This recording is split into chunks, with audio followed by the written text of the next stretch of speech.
আজকে আমরা পড়ব হিট নিয়ে। কোন কোন টপিক কভার করব? হিট কি, হিটের সাথে আরেকটা টার্মও কিন্তু চলে আসে, দ্যাট ইজ টেম্পারেচার।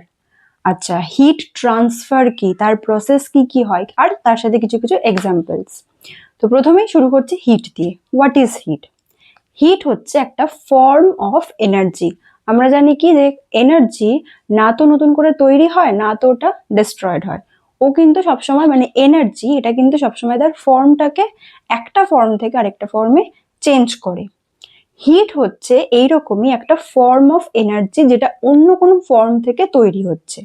ঠিক আছে, তো এটা গেল হচ্ছে হিট। নাও এবার হিটের সাথে কিন্তু অন্য একটা টার্ম চলে আসে, দ্যাট ইজ কল্ড টেম্পারেচার।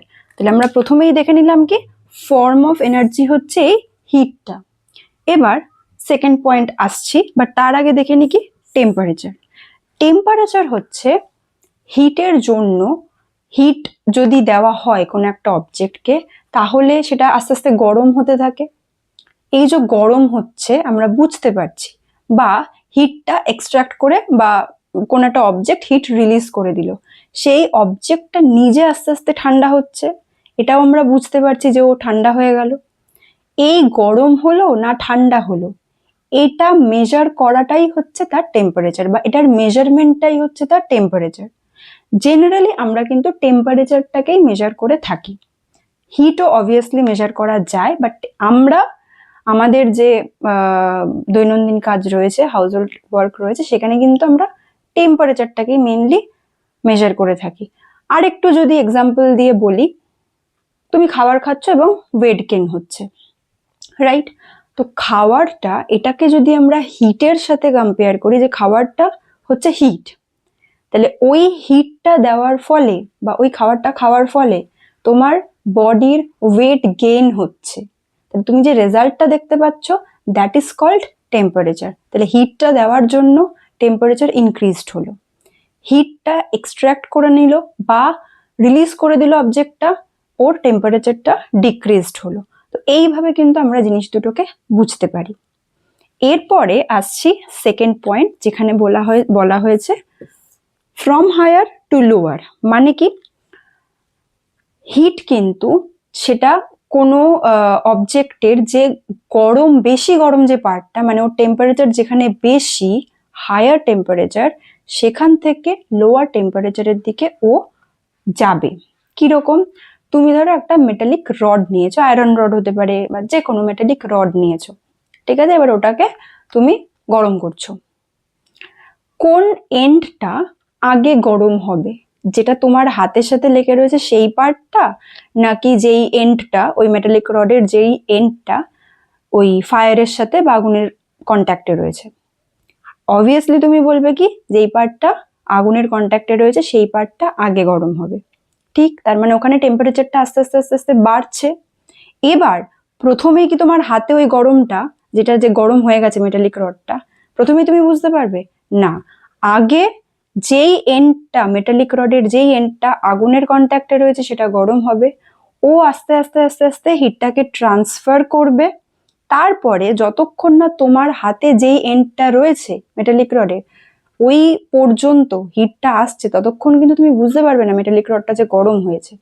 তার মানে কি, ওর হায়ার টেম্পারেচার যেখানে ছিল, সেখান থেকে ওর লোয়ার টেম্পারেচারের দিকে ও আস্তে আস্তে আসছে। এইভাবেই এটার ফ্লোটা হয়। তাহলে হিট সবসময় তার হায়ার কনসেন্ট্রেশন তো আমরা এখানে ইউজ করি না, বাট ওর হায়ার যে রিজিয়নটা, সেখান থেকে লোয়ার রিজিয়নের দিকে কিন্তু ও একটা ওর ফ্লো দেখা যায়। বোঝা গেল? তো আমরা টেম্পারেচার তো আগে বলেই নিলাম। এরপরে আসছে কি থার্মোমিটার। আমরা সবাই দেখেছি থার্মোমিটার। জ্বর হলে থার্মোমিটারই একমাত্র তোমার মেজার করার একটা ডিভাইস, যেটাতে আমরা জ্বরটাকে মেজার করতে পারি। তার মানে কি আমাদের বডি টেম্পারেচারটাকেই কিন্তু থার্মোমিটার মেজার করে। ঠিক আছে, তো এই থার্মো, বুঝতেই পারছো এটার সাথে একটা হিটের কানেকশন থাকবে। এবার এই থার্মোমিটার দুটো টাইপের হয়, মেইনলি দুটো টাইপের হয়। কি কি? One is clinical, another one is laboratory. Clinical thermometer কোনটা? যেই থার্মোমিটারটা আমাদের সবার বাড়িতে থাকে, রাইট? যেটা দিয়ে আমরা আমাদের বডি টেম্পারেচার মেজার করতে পারি, that is called clinical thermometer, যেটা আমাদের জ্বর হলো বা এই কাজে ইউজ করা হয়। কিন্তু তুমি ধরো একটা বয়েলিং ওয়াটার, তার টেম্পারেচার তুমি মেজার করতে চাইছো, তাহলে কি ওই যে থার্মোমিটার যেটা তোমার কাছে আছে সেটা ইউজ করতে পারবে? কখনোই না। তখন কিন্তু তোমাকে ল্যাবরেটরি থার্মোমিটার ইউজ করতে হবে। কেন? কারণ আমাদের বডির যে টেম্পারেচার সেটা কিন্তু ওই বয়েলিং ওয়াটারের টেম্পারেচারের থেকে অনেকটা কম। কত সেটাও বলবো, বাট অনেকটা কম। ক্লিনিক্যাল থার্মোমিটারের একটা পার্টিকুলার রেঞ্জ রয়েছে, সেই রেঞ্জের মধ্যেই ও টেম্পারেচারকে মেজার করতে পারবে। সেম ভাবে ল্যাবরেটরি থার্মোমিটারেরও একটা রেঞ্জ রয়েছে, সেই মেজারমেন্ট করবে ওই রেঞ্জের মধ্যেই, এবং ওর রেঞ্জটা মানে ল্যাবরেটরি থার্মোমিটারের রেঞ্জটা অনেকটা বেশি। ঠিক আছে? তো ক্লিনিক্যাল থার্মোমিটারের রেঞ্জ মোটামুটি 35°C থেকে 42°C। এই সেন্টিগ্রেড টার্মটা কিন্তু আমাদের ইউজ করতে হবে। কেন? কারণ আমরা 3টে স্কেলে মেজার করতে পারি টেম্পারেচারকে। কি কি? সেলসিয়াস, ফারেনহাইট, আরেকটাও হয় কেলভিন। ঠিক? তো আমরা যখন আমাদের বডি টেম্পারেচার বা থার্মোমিটারের ক্ষেত্রে বলছি, আমরা ইদার বলি সেলসিয়াস নয় ফারেনহাইট, এবং যখনই বলবো সেটাকে কিন্তু আমরা মেনশন করে দেব, কারণ সেলসিয়াস স্কেলে যেটা হবে ফারেনহাইট স্কেলে কখনোই সেটা হবে না, কেলভিন স্কেল তো আরোই আলাদা। ঠিক আছে?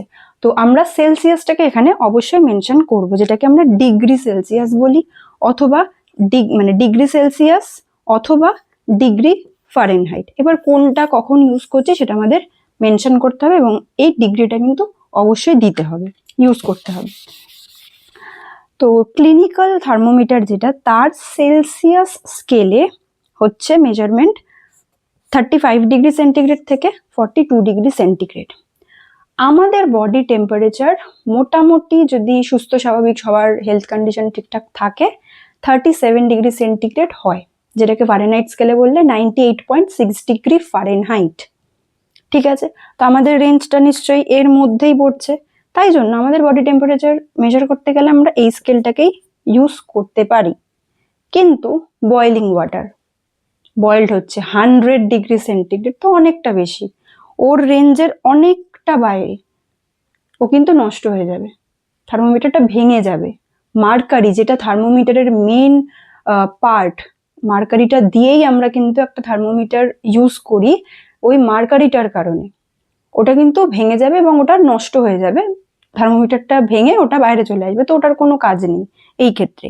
তখন আমাদের ইউজ করতে হবে ল্যাবরেটরি থার্মোমিটার। কেন? কারণ এর রেঞ্জটা দেখো, -10°C থেকে 110°C, মানে রেঞ্জটা কতটা বড়। তুমি একটা বরফের টেম্পারেচার মাপতে পারবে, তুমি বয়েলিং ওয়াটারের টেম্পারেচার মাপতে পারবে, বা অন্য কোনো, যেটার ধরো কোনো একটা কেমিক্যালের টেম্পারেচার হয়েছে 89°C, সেটাও তুমি মেজার করতে পারবে। কিন্তু এগুলোর কোনোটাই কিন্তু ক্লিনিক্যাল থার্মোমিটার দিয়ে হবে না। এবার এই থার্মোমিটার আমরা কেন ইউজ করছি? মার্কারির জন্য, মানে কোন উপাদানটা বা কোন ইনগ্রিডিয়েন্টটা মেইনলি এই থার্মোমিটারের ক্ষেত্রে ইম্পর্টেন্ট, দ্যাট ইজ মার্কারি। এই মার্কারিটার জন্যই কিন্তু থার্মোমিটারটার এত বেশি ইম্পর্টেন্স। ওখানে আমরা ওয়াটার ইউজ করি না, ওখানে আমরা অন্য কোনো মেটাল বা নন মেটাল ইউজ করছি না, এই মার্কারিটার একটা ইম্পর্টেন্স রয়েছে। ঠিক আছে?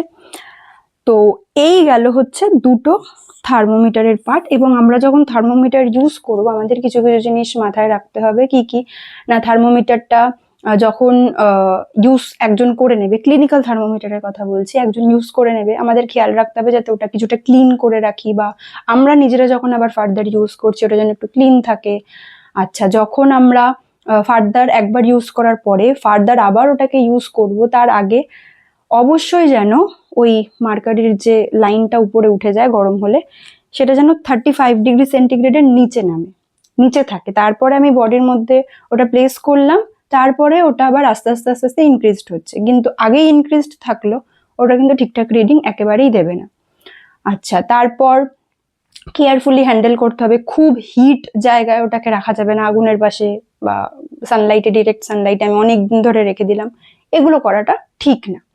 আর ল্যাবরেটরি থার্মোমিটারের ক্ষেত্রে কি করতে হবে না, কোন একটা বোল অফ ওয়াটারকে তুমি ধরো, তার টেম্পারেচারটা মেজার করবে, ঠিক আছে? তো থার্মোমিটারটা যখন প্লেস করা হয় তখন কিন্তু একদম ভার্টিক্যালি এটাকে প্লেস করতে হবে, এবং এর টিপে যে মার্কারিটা থাকবে সেটা একদম যাতে ওই কন্টেইনার যেটা তার বটম লাইনে যাতে টাচ না করে সেটা খেয়াল রাখতে হবে।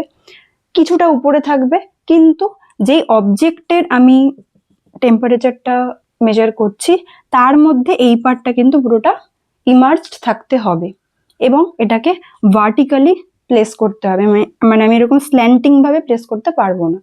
তো এরকম কিছু কিছু ছোটখাটো রুলস রয়েছে। এবারে আমরা দেখব হিট ট্রান্সফার। হিট ট্রান্সফার এই টার্মটার মধ্যেই কিন্তু পুরো জিনিসটা লুকিয়ে রয়েছে, যে হিটটা ট্রান্সফার্ড হচ্ছে। কোথা থেকে কোথায় হবে? হায়ার রিজিয়ন থেকে লোয়ার রিজিয়ন, মানে হিটটা যেখানে বেশি রয়েছে সেখান থেকে যেখানে কম রয়েছে সেখানে এটা ট্রান্সফার্ড হবে। এই পুরো প্রসেসটাকে বলা হচ্ছে হিট ট্রান্সফার। এবার এই হিট ট্রান্সফার হওয়ার কিন্তু তিনটে মেন প্রসেস রয়েছে। কি কি? একটাকে বলা হচ্ছে conduction, second one is convection, third one is radiation. এই তিনটেই কিন্তু আমাদের নেচারে বলো আমাদের আশেপাশে কিন্তু হয়েছে, হচ্ছে, এবং আমরা সবাই জানি, দেখেছি। কিরকম? প্রথমে যেটা আসছে দ্যাট ইজ কল্ড কন্ডাকশন। এটা নিয়ে মানে আমাদের হিট ট্রান্সফারের কথা বললে যে কনসেপ্টটা মাথায় আসে সেটা কিন্তু মেইনলি এই কন্ডাকশন প্রসেসটা। কিরকম? ওই তুমি একটা মেটালিক রড নিয়েছিলে, ওটাকে আগুনের কন্ট্যাক্টে নিয়েছো, ওটা গরম হচ্ছে। এই প্রসেসটাকেই বলা হচ্ছে কন্ডাকশন, মানে যেখানে ডিরেক্ট কন্ট্যাক্ট থাকবে সোর্স অফ হিট যেটা, সেটার সাথে যে অবজেক্টটা হিটেড হচ্ছে তার ডিরেক্ট কন্ট্যাক্ট থাকতে হবে, রাইট? ডিরেক্ট কন্ট্যাক্ট হচ্ছে কন্ডাকশনের মেইন ক্রাইটেরিয়া, যে কোনো গ্যাপ থাকলে হবে না, একটা কন্ট্যাক্ট থাকতে হবে ডিরেক্ট।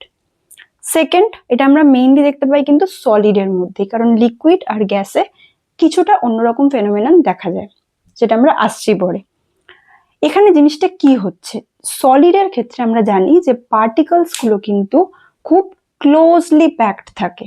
তার মানে কি, একটার সাথে আরেকটা খুব এরকম ক্লোজলি প্যাকড থাকছে।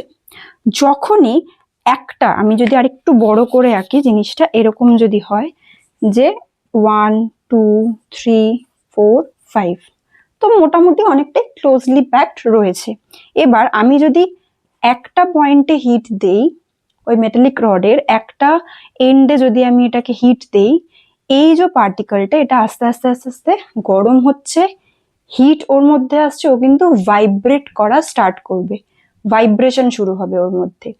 এই ভাইব্রেশনটা ও কি করে, যেহেতু খুব বেশি স্পেস নেই, ইন্টারমলিকুলার স্পেস খুব বেশি নেই, তোরা তো খুব ভালোভাবে মুভ করতে পারে না, ও কি করছে, ওর যে ভাইব্রেশনটা ওর পাশের বন্ধুটাকে দিয়ে দিচ্ছে, ওর পাশে যে পার্টিকেল রয়েছে বা পার্টিকলস রয়েছে তাকে দিয়ে দিচ্ছে।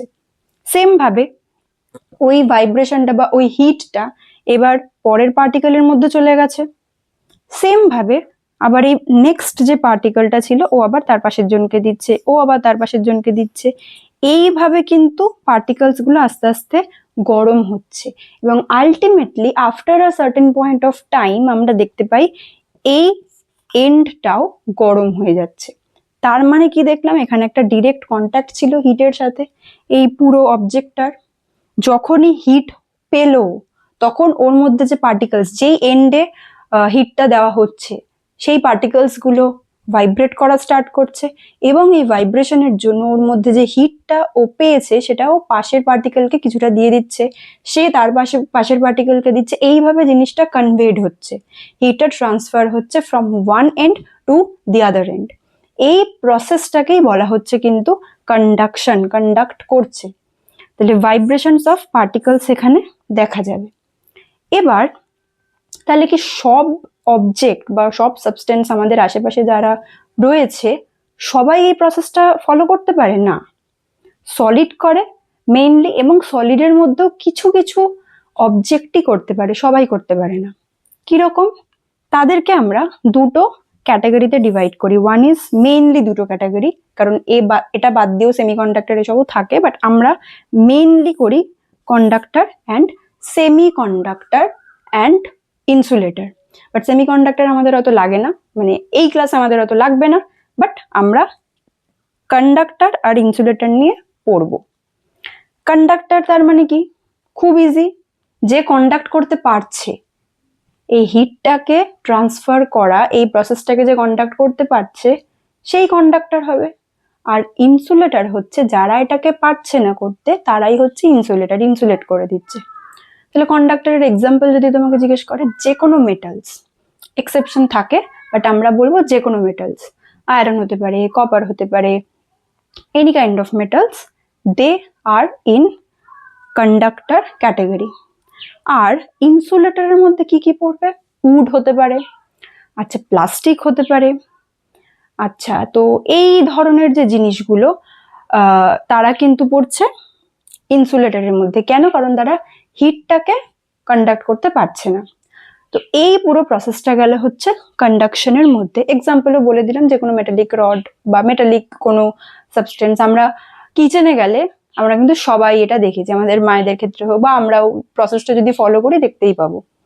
একটা সাঁড়াশি যেটা থাকে, বা ধরো যেই কন্টেনারে রান্না করা হচ্ছে সেটাও কিন্তু প্রথমেই গরম হয়ে যায় না, পুরো ওই কন্টেনারটা বসানোর কিছুক্ষণের মধ্যে যেই ওভেনটা অন করা হয়, কিছুক্ষণের মধ্যে পুরো কন্টেনারটাই হিটেড হয়ে যায়। তো এইগুলো হচ্ছে কন্ডাকশনের জন্য। এর পরের যেটা, সেটা হচ্ছে কনভেকশন। কনভেকশন মানে কি? যেখানে মুভমেন্ট অফ পার্টিকলস হচ্ছে। এখানে কিন্তু পার্টিকলস গুলো মুভ করেনি, ওদের ভাইব্রেশন হয়েছে এবং ওটাকে পাশের জনকে দিয়ে দিয়েছে। কিন্তু এখানে পার্টিকলস গুলো মুভ করবে। কিরকম? আমরা জল গরম করতে বসিয়েছি এবং যদি খুব ভালো করে খুব মাইনিউটলি লক্ষ্য করো, দেখবে কিছুক্ষণ পরে একদম বটমে কিন্তু জলটা প্রথমে গরম হওয়া স্টার্ট হয়, বাবল ফর্মেশনটা স্টার্ট হয়। তারপর আস্তে আস্তে আস্তে আস্তে আস্তে অনেক কিছুটা টাইমের পরে কিন্তু পুরো জলটা টকবক করে ফুটতে থাকে। এখানে মেন ব্যাপারটা কি হয় না, যখন হিটটা আসছে বটমে, মেন হিটটা পাচ্ছে বটম লাইনে, যেই ওয়াটার মলিকিউলস গুলো রয়েছে সেখানে মেন হিটটা পাচ্ছে।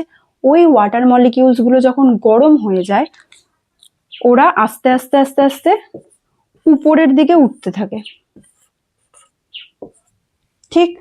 তাহলে এরা ওয়ার্ম হয়ে গেল, এরা উপরের দিকে উঠলো, এবং উপরের দিকের যে মলিকিউলস গুলো রয়েছে তারা এখনো অতটা হিট পায়নি, তারা ঠান্ডা আছে, এবং এই ওয়াটার মলিকিউলস গুলো আস্তে আস্তে নিচের দিকে চলে আসবে। তার মানে কি?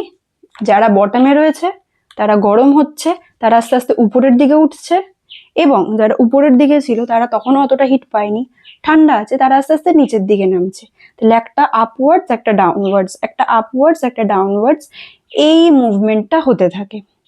এই প্রসেসটাকেই বলা হচ্ছে কনভেকশন, যেখানে পার্টিকলস গুলো তারা মুভ করবে। রাইট? আমরা কোথায় মেনলি দেখতে পাই? Liquid or gas. লিকুইডেরটা তো আমরা দেখেই নিলাম, যে boiling of water or any liquid. Gas কি করে বুঝবো? আচ্ছা, সমুদ্রের ধারে গেছি আমরা অনেকেই, সমুদ্রের ধারে দুটো কাইন্ড অফ ব্রিজ হয়। ওয়ান ইজ সি ব্রিজ, আরেকটা হচ্ছে ল্যান্ড ব্রিজ। কখন কোনটা হয়? দিনের বেলা ল্যান্ড খুব তাড়াতাড়ি হিটেড হয়ে যায়, গরম হয়ে যায়, এবং ল্যান্ডের ওপরের যে অ্যাটমসফিয়ারটা সেটাও অটোমেটিক্যালি খুব তাড়াতাড়ি হিটেড হয়ে যাবে।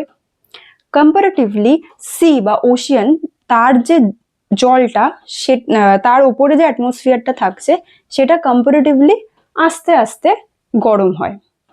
ঠিক? এবার ল্যান্ডের ওপরে যে অ্যাটমসফিয়ারটা রয়েছে এটা বেশি গরম। আর তোমার মানে এই পার্টটাকে যদি তুমি ল্যান্ড ধরো, আমি যদি একটু ড্র করে দেখাই, এটা রিমুভ করে দিচ্ছি। তো সাপোজ ধরে নাও মাঝখানে আমি লাইন করলাম, এটা হচ্ছে ল্যান্ড আর এটা হচ্ছে সি। ঠিক আছে? তো ল্যান্ডের ওপরে যে অ্যাটমসফিয়ারটা রয়েছে সেটা বেশি হিটেড হয়ে গেছে, আর সি এরটা হচ্ছে আস্তে আস্তে হচ্ছে একটু কম। তার মানে এই ল্যান্ডের ওপরে যে অ্যাটমসফিয়ারটা সেটা আস্তে আস্তে কিন্তু সি এর দিকে আসতে থাকবে। কেন? ও গরম হয়ে গিয়ে হালকা হয়ে গেছে, লাইট ওয়েট হয়ে গেছে। সেম ভাবে সি এর উপরে যে কম্পারেটিভলি একটু কুলার এয়ার রয়েছে সেটা আস্তে আস্তে ল্যান্ডের দিকে যেতে থাকবে, এবং এই সাইকেলটা কিন্তু কন্টিনিউয়াসলি চলতে থাকছে। কখন? দিনের বেলায়। ঠিক আছে, তাহলে এখানে হচ্ছে ওয়ার্ম আর এখানে হচ্ছে কুল। ঠিক, তাহলে ওয়ার্ম এয়ার ল্যান্ড থেকে আসছে সিতে, আর সি থেকে কুল এয়ার যাচ্ছে টুয়ার্ডস দ্য ল্যান্ড। এই সাইকেলটা যখন হচ্ছে, তার মানে আমরা কোথায় বসে রয়েছি? আমরা তো ল্যান্ডেই বসে রয়েছি, কোস্টাল এরিয়াতে বসে রয়েছি, আমরা কিন্তু এটা ঠান্ডা হাওয়া পাবো। এই জন্য এটাকে বলা হচ্ছে সি ব্রিজ, যেহেতু সি থেকে বেশ ঠান্ডা হাওয়াটা আসছে। সেম জিনিস মানে এর রিভার্স প্রসেসটা হচ্ছে রাত্রেবেলায়। কেন? কারণ রাত্রেবেলাতে কিন্তু ল্যান্ডটা খুব তাড়াতাড়ি কি হয়, ঠান্ডা হয়ে যায়। মানে আমি যদি সি এর সাথে যদি কম্পেয়ার করি, ল্যান্ডটা খুব তাড়াতাড়ি ঠান্ডা হয়ে যায়। তার মানে ও যখন ঠান্ডা হয়ে গেছে, ওর উপরের অ্যাটমসফিয়ারটাও অটোমেটিক্যালি তাড়াতাড়ি ঠান্ডা হয়ে গেছে। তাহলে এখানে এখন কুল এয়ার রয়েছে, আর সিতে কম্পারেটিভলি কিন্তু ওয়ার্ম এয়ার রয়েছে। ঠিক, এবার সেম ভাবে সি এর থেকে ওয়ার্ম এয়ার যেটা, সেটা আস্তে আস্তে ল্যান্ডের দিকে যাচ্ছে, এবং ল্যান্ডের উপরে যে কুল এয়ারটা রয়েছে সেটা আস্তে আস্তে সি এর দিকে আসছে এবং প্রসেসটা হতে থাকছে। তখন কি হয়? তাহলে আমরা যখন সমুদ্রের পাড়ে বসে রয়েছি, আমরা কিন্তু এই গরম হাওয়াটা ফিল করতে পারছি, তাই না? কারণ ঠান্ডা হাওয়াটা চলে যাচ্ছে সিতে আর গরম হাওয়াটা চলে আসছে ল্যান্ডে। এইটাকে বলা হচ্ছে ল্যান্ড ব্রিজ। তাহলে প্রথমটা গেল সি ব্রিজ, তারপরেরটা গেল ল্যান্ড ব্রিজ। এটা কিসের মধ্যে পড়ছে না, এই যে আমরা লিখেছি লিকুইড অর গ্যাস, এয়ার ওটা তো একটা গ্যাসিয়াস ফর্মেই রয়েছে, তো এটা কিন্তু এই কনভেকশন প্রসেসটা কিন্তু মেইনলি লিকুইড অর গ্যাস, এই দুটো ফর্মেই হতে পারে। ঠিক আছে, বয়েলিং অফ ওয়াটার হচ্ছে লিকুইডের একটা এক্সাম্পল, রাইট? থার্ড যেটা, দ্যাট ইজ কল্ড রেডিয়েশন। রেডিয়েশনের ক্ষেত্রে একটা খুব মজাদার জিনিস, এখানে কিন্তু কোনো মিডিয়ামের প্রয়োজন হয় না। মানে কি? এখানে আমরা দেখেছি একটা সলিড মিডিয়াম দরকার বা কোনো একটা অবজেক্টের মিডিয়াম দরকার, এখানেও লিকুইড বা গ্যাস কোনো একটা মিডিয়াম দরকার, কিন্তু রেডিয়েশনের ক্ষেত্রে কিন্তু কোনো মিডিয়ামের প্রয়োজন হয় না, এটা ভ্যাকিউম কন্ডিশনেও হতে পারে। ঠিক আছে, এবং এখানে তাহলে কন্ডাকশন বলাটা ভুল, হিট ট্রান্সফারটা হবে কি করে, ভ্যাকিউমে কি করে হবে না, ইলেকট্রোম্যাগনেটিক ওয়েভস এর থ্রুতে এটা হবে। ইলেকট্রোম্যাগনেটিক মানে কিছু ইলেকট্রিক ফিল্ড এবং কিছু ম্যাগনেটিক ফিল্ড থেকে যে ওয়েভসটা আসে, that is called electromagnetic wave, একদম শর্টে বলতে গেলে। তো সেই ওয়েভের থ্রুতে কিন্তু এই রেডিয়েশন প্রসেসটা হয়, এবং যেটা বললাম কোনো মিডিয়ামের প্রয়োজন হয় না।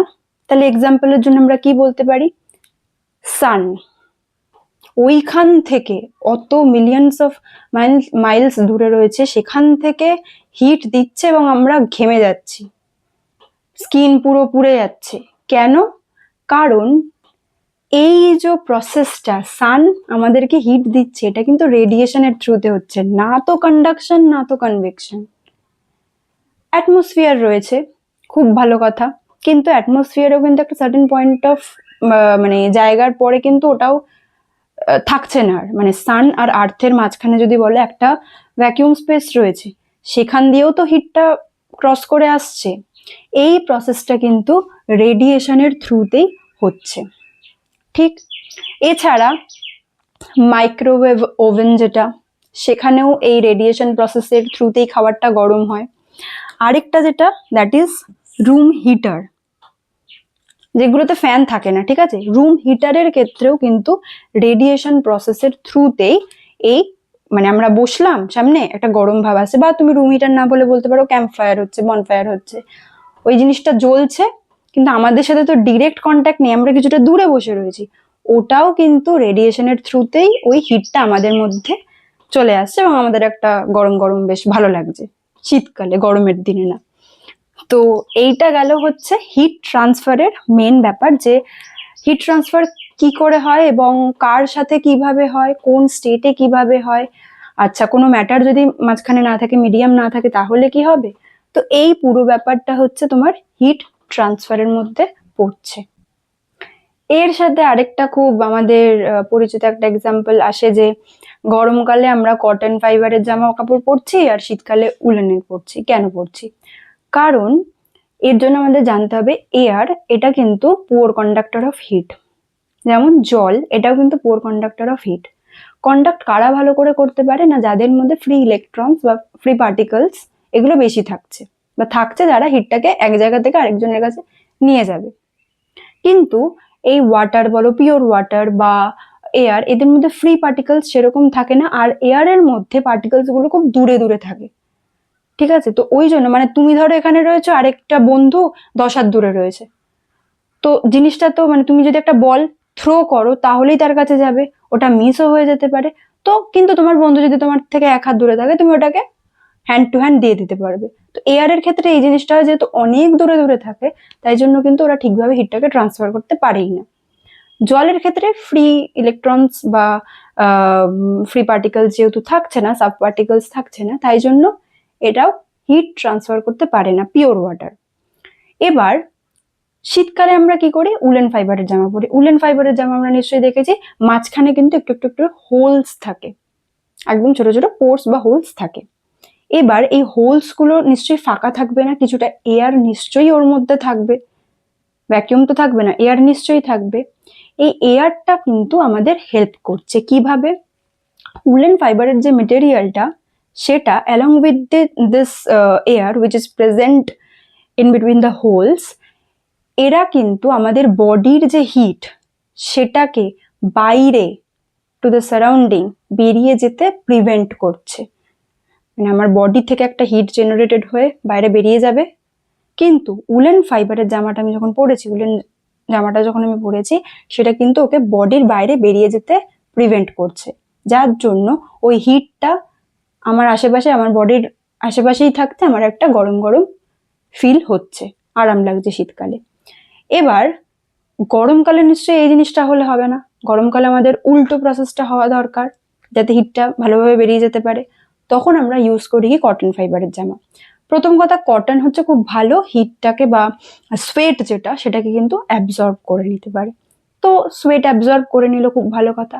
এবং তার সাথে ও সোয়েট যেটা তোমার কাপড়ে, মানে কাপড়টা যেহেতু সোয়েটি হয়ে গেছে, ভিজে গেছে, ওটা কিন্তু কিছুক্ষণ বাদে দেখবে শুকিয়েও যায়। কি করে না, সোয়েট ওয়াটার মলিকিউলস রয়েছে, ওটা ইভাপোরেটেড হয়ে যেতে পারে।